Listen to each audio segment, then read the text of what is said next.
Assalamualaikum warahmatullahi wabarakatuh.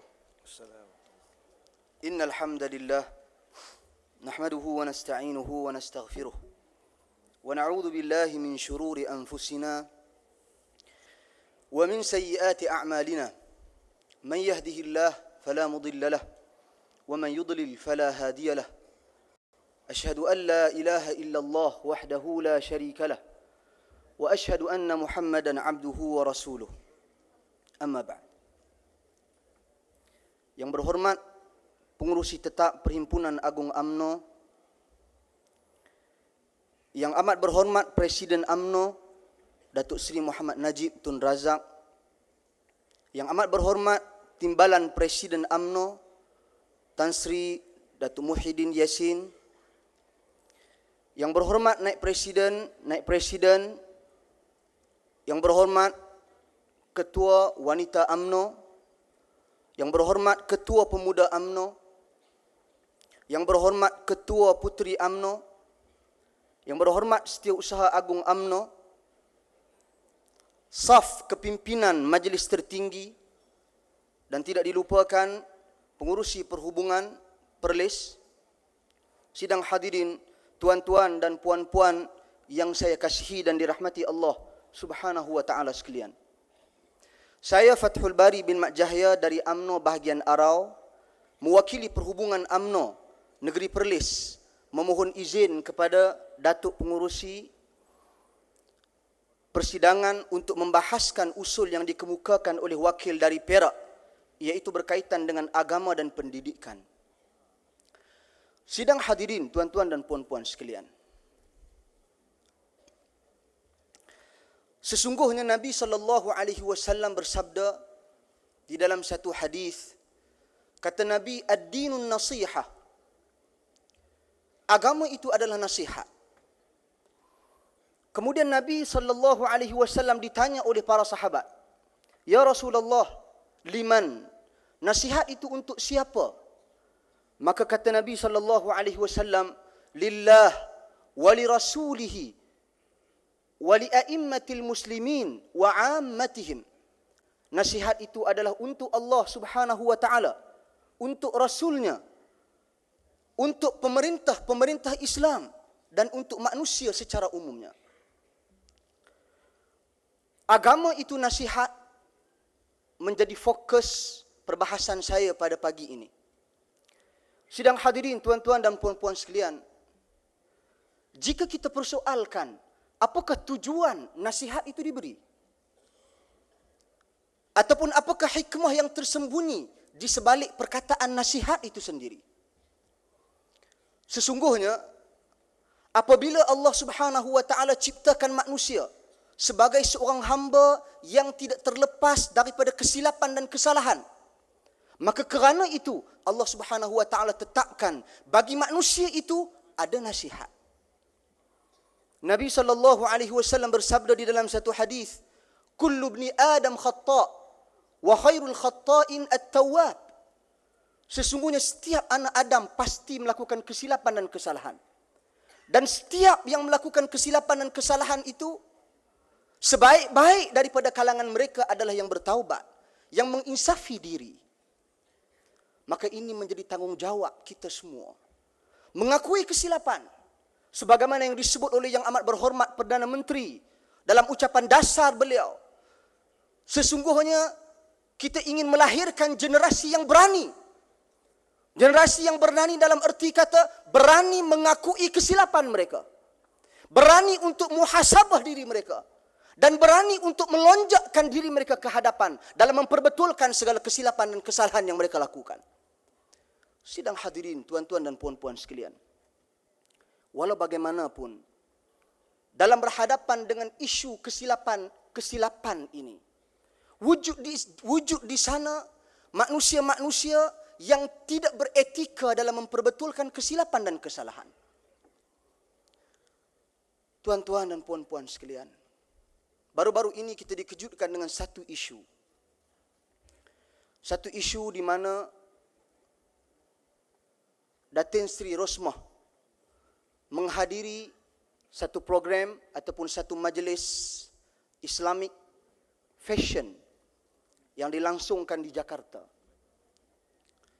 Beliau hadir di sana sebagai penaung bagi majlis tersebut. Maka isu ini dibesarkan oleh sebahagian pihak pembangkang,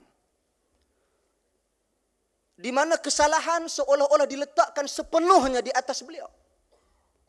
Sebelum diteliti dan dikaji punca berlakunya majlis seperti itu, sewajarnya isu ini dipersoalkan kepada ataupun ditujukan kepada pihak penganjur program, sedang beliau merupakan penaung semata-mata.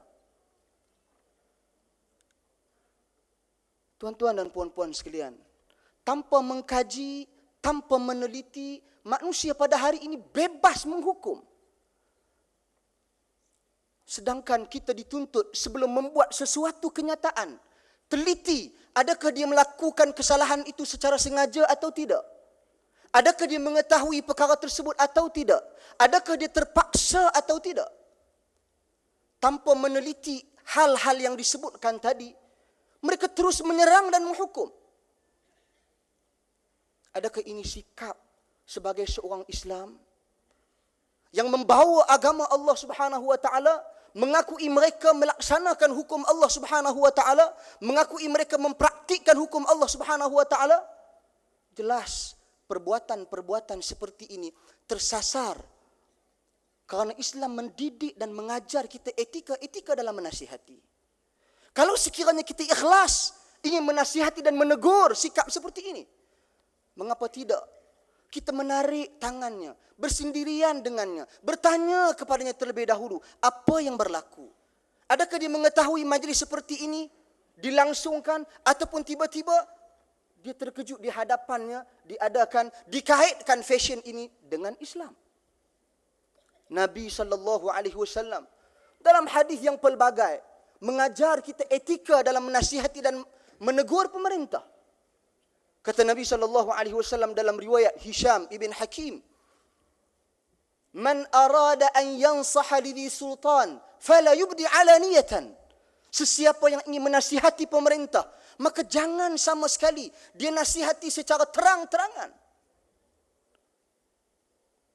Bahkan Al-Imam Al-Barbahari, imam ahli sunnah yang terkenal, yang wafat pada tahun 329 Hijrah, merupakan salah seorang tokoh dalam mazhab Imam Syafi'i, berkata dalam satu penulisan beliau yang cukup hebat, yang dikenali sampai kepada hari ini, Syarhus Sunnah.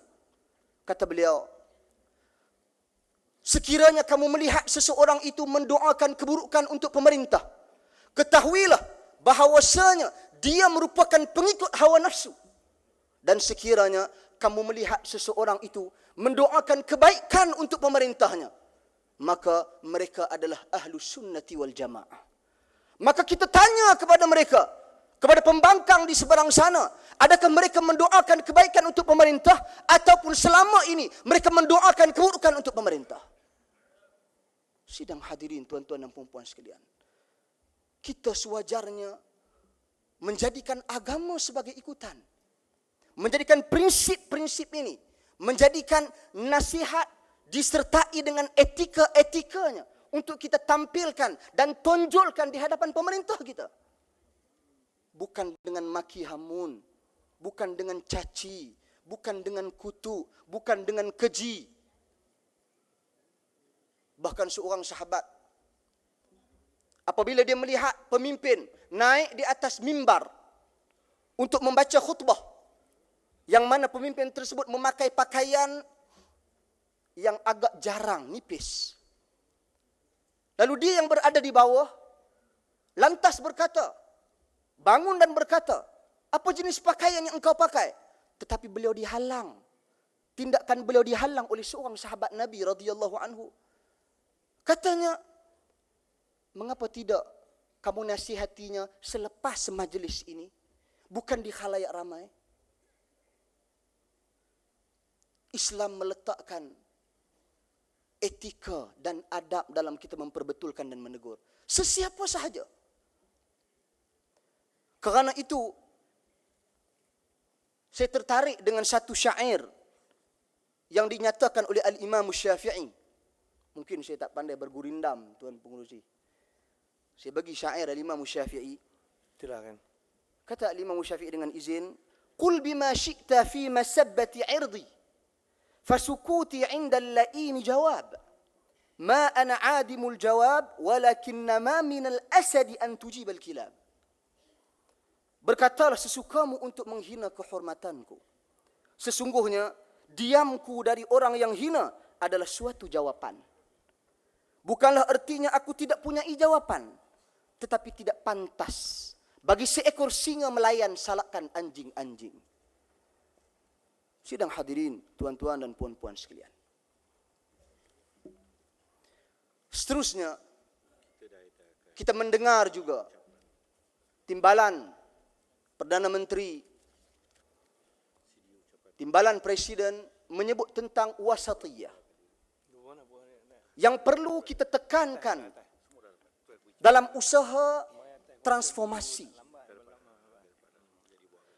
Wasatiyah yang perlu kita fahami seperti mana yang diulas oleh Nabi sallallahu alaihi wasallam apabila Allah Subhanahu wa taala berfirman, "Wa kadzalika ja'alnakum ummatan wasatan litakunu syuhada'a 'alan nas."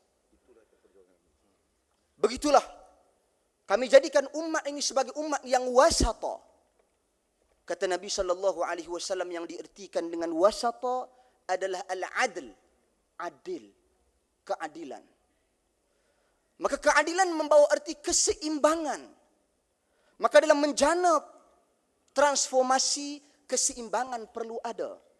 Bukan sahaja keseimbangan dalam ekonomi, bukan saja keseimbangan dalam memanfaatkan teknologi, bukan saja keseimbangan dalam memanfaatkan pemerintahan yang sedia ada. Begitu juga keseimbangan yang kita perlukan dalam transformasi agama. Tuan-tuan dan puan-puan sekalian, transformasi agama bukan seperti transformasi teknologi, bukan seperti transformasi ekonomi. Transformasi agama telah disebut oleh Nabi sallallahu alaihi wasallam zaman berzaman. Kata Nabi sallallahu alaihi wasallam di dalam satu hadis tentang lahirnya setiap kepala 100 tahun individu atau generasi.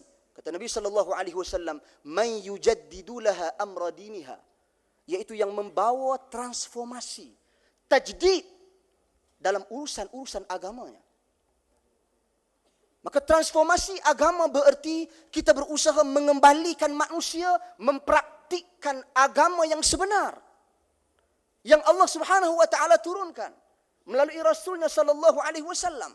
Bukan hanya dengan dakwaan berkata kami melaksanakan hukum Islam, tetapi akhlak mereka bercanggah.